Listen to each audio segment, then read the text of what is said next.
If someone had told me that a broken router would change my life, I'd have laughed.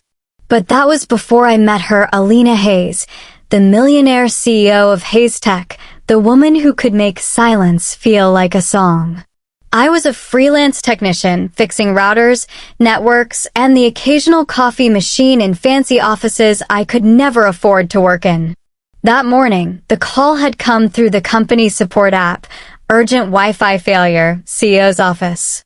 Priority repair. My heart had skipped for reasons I didn't understand back then. When I stepped into her office, glass walls, skyline view, the faint hum of success, she was standing by the window. A black pencil skirt hugged her figure, her white silk blouse glowing under the sunlight. Her dark hair fell in waves over her shoulders, and when she turned, her sharp blue eyes landed on me with quiet curiosity. "You're the technician?" she asked, her voice smooth, low, and devastatingly calm. "Yes, Millionaire. Wi-Fi repair," I replied, clutching my toolkit like a shield. She smiled, faint but knowing. "Good. The entire office is frozen because of it, including my presentation for the investors. No pressure, right?" That smile could melt metal. I nodded, trying not to stare as she leaned on her desk, arms crossed, watching me work. My hands moved fast, but my thoughts, well, they weren't exactly technical. "Do you always work this focused?" she asked after a few minutes. "Only when someone's watching," I murmured before realizing I'd said it out loud. Her laughter, soft, unexpected, filled the room. "Honest. I like that." My cheeks burned. She took a step closer, the faint scent of jasmine brushing the air between us. I could feel her presence like warmth against my skin. It was ridiculous. I was here for a Wi-Fi repair, not to develop a crush on my client. But when our eyes met again, something flickered, a spark neither of us named. "Fixed," I said finally, straightening up, pretending my pulse wasn't racing. "Impressive." Her gaze, I told myself I wouldn't go. I told myself I was just a technician and she was a CEO, worlds apart. But 3 days later, I was standing outside Café Lumiere, clutching my phone, trying to convince myself that this was just coffee. Then the door opened, and there she was. Alina Hayes in a soft beige coat, her hair tied loosely, looking far less like a CEO and more like someone who could ruin your sense of time. She smiled when she saw me, that same slow, deliberate smile that had haunted my thoughts all week. "You came," she said, voice warm, eyes brighter than the cafe lights behind her. "I did. Though I still don't know if this is a business meeting or something else," she interrupted, raising an eyebrow. "Let's find out." We found a corner table, the kind made for secrets. Her perfume, light jasmine and confidence, surrounded me again. The conversation started simple, how long I'd been doing freelance work, how she'd built Hayes Tech from her garage.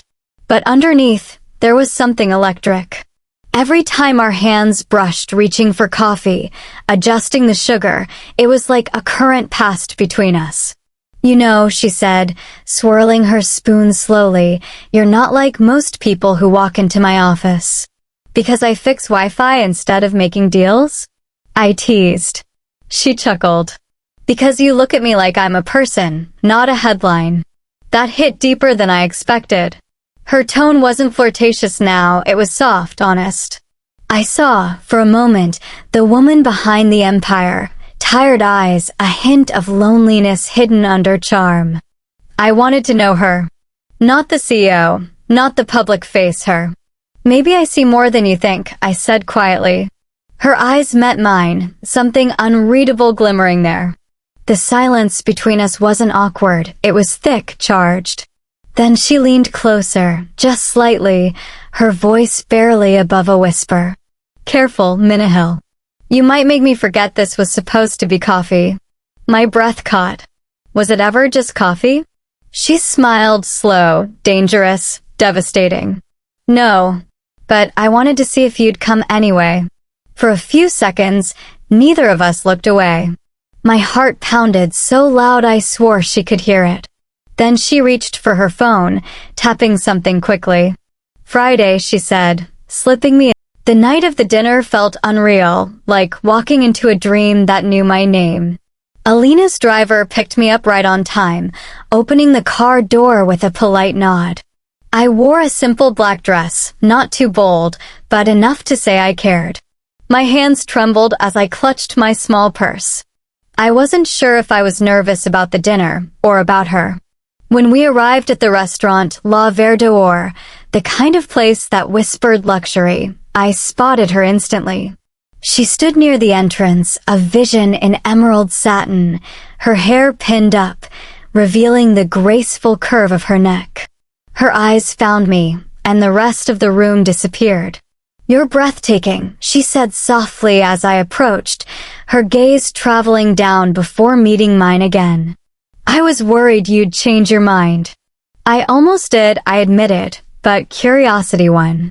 "Curiosity," she mused, offering her hand, "is often where trouble begins." Her fingers brushed mine light, deliberate, and something in me fluttered. She didn't let go until we were seated, across a small candlelit table that reflected in her eyes like tiny constellations. Dinner passed in a blur of conversation and quiet laughter. She told me stories about her first startup, her fear of failure, and the loneliness that success often carried. I told her about fixing routers in homes where people forgot to say thank you, and how I liked solving problems that others gave up on. Somewhere between the wine and dessert, her hand found mine again. Her thumb traced lazy circles over my knuckles. "Do you always make people feel the seen?" she asked. "I don't try to," I whispered, my pulse betraying me. "Then it's dangerous," she said, her voice low, because I could get used to it. The words lingered between us like perfume. I looked at her, really looked, and felt the pull, the warmth, the unspoken invitation in her gaze. When she stood, I followed, not entirely sure where my courage came from. She guided me to the terrace outside, where the city lights shimmered below like a sea of fireflies. The night air was cool, but her presence felt like heat. "Minahil," she said quietly, stepping closer until only inches separated us, "you make me forget how to be careful." I swallowed hard. "Maybe careful." She led me upstairs, not back into the restaurant, but to a private rooftop terrace, hidden behind tall glass doors. The city stretched out below us, painted in soft gold and midnight blue. The air was heavy with the promise of rain. Alina didn't speak at first. She just walked ahead, her heels clicking lightly against the stone, and stopped by the railing. The wind tugged at her hair, and for once, the poised CEO looked a little unguarded, a woman standing alone in her own silence. I stepped closer. "You bring all your dinner guests up here?" Her laugh was quiet, almost shy. "No, you're the first." The words hung between us, honest and disarming. I didn't know what to say, so I didn't. I just stood beside her, the space between us shrinking with every heartbeat. When the first raindrop fell, she tilted her head back, eyes closed, smiling softly. "Perfect timing," she murmured. Within seconds, the drizzle turned into a light rain. I should have moved, but instead, I found myself laughing half from nerves, half from the absurd beauty of it all. She turned to look at me, rain glistening on her skin, and something about her expression, open, unguarded, made my chest tighten. "Stay," she said simply, reaching out. Her hand found mine, warm despite the chill. Our fingers intertwined like they'd done it 1,000 times before. She stepped closer, and now I could feel the rhythm of her breath, the softness in her voice when she whispered, "You make everything else disappear." My heart stuttered. "You don't strike me as someone who likes disappearing." "I don't," she admitted. "But with you, it feels like breathing again." The rain soaked our hair, our clothes, but neither of us moved. Her hand slid up my arm, slow, gentle, tracing a path that made my skin hum. I could smell her perfume again, faint jasmine, now mixed with rain. She brushed a strand of hair from my face, her fingertips lingering against my temple. "You're shivering," she whispered.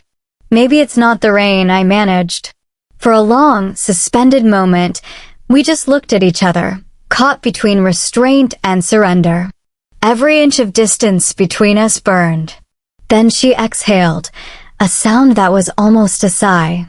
Rain-spotted glass glowed behind us as Alina opened the small lounge beside the terrace.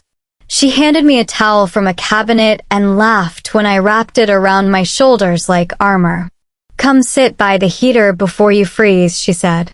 The room was quiet except for the soft hum of the city below.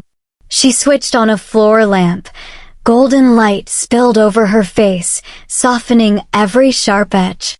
I sat, still damp, watching droplets slide down her wrist as she poured 2 glasses of wine. She handed one to me. Our fingers touched briefly, deliberately, and it was enough to set that same spark running through me again. "Thank you," I murmured. "For the wine?" she asked. "For, not pretending tonight's just business." Her expression gentled. "I tried," she admitted, settling beside me. "But you walk into a room and every rule I've built stops making sense." Her confession hung in the air, fragile and honest. I felt something shift, like the space between us was asking for truth. "I don't want to be another complication in your perfect life," I said. "Perfect?" she echoed, almost amused. "Minahil, it's polished chaos. You're the first calm thing that's walked into it." I turned toward her. The distance on the couch was small now, a breath, a thought. She looked at me as if searching for permission she already had. I could feel the warmth of her knee against mine, the rise and fall of her breathing. Slowly, she reached up, brushing a damp strand of hair from my face. Her fingers lingered, tracing the edge of my jaw. "You're still shaking," she whispered. "So are you." The laugh that escaped her was soft and unguarded. "You make it hard to stay composed." "Then don't." That was all it took. She leaned closer, not enough to touch, just close enough that the air seemed to hum between us. Her forehead rested lightly against mine. I could feel the tremor in her breath, the hesitation giving way to something real. "You feel it too," she said, not asking, knowing. "I do." Neither of us moved for a long moment. The world narrowed to shared warmth, to the steady rhythm of hearts learning a new language. Then morning light spilled through my curtains before I'd even slept. Every time I closed my eyes, I saw Alina's face in the half-dark, that mix of certainty and hesitation, the way she'd said tomorrow. By the time I reached Heartfelt, the familiar glass tower looked different. The security guards greeted me like usual, but I felt like an imposter, a technician walking into a story that didn't belong to her. Her assistant ushered me upstairs without a word. Alina's office door was half open. She stood by the window again, as she had the first day we met, sunlight cutting across her hair. When she turned, she wasn't the CEO I'd first known. She looked lighter, somehow human. "You came," she said. I smiled. "You told me not to be late." She crossed the room slowly. "Last night feels like a dream," she admitted. "I woke up thinking I'd imagined you." "You didn't," I said.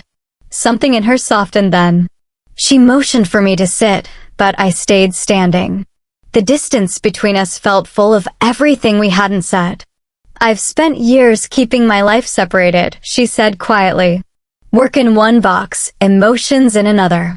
But you walked in with a toolkit and broke the walls instead." I laughed nervously. Was that a compliment or an accusation?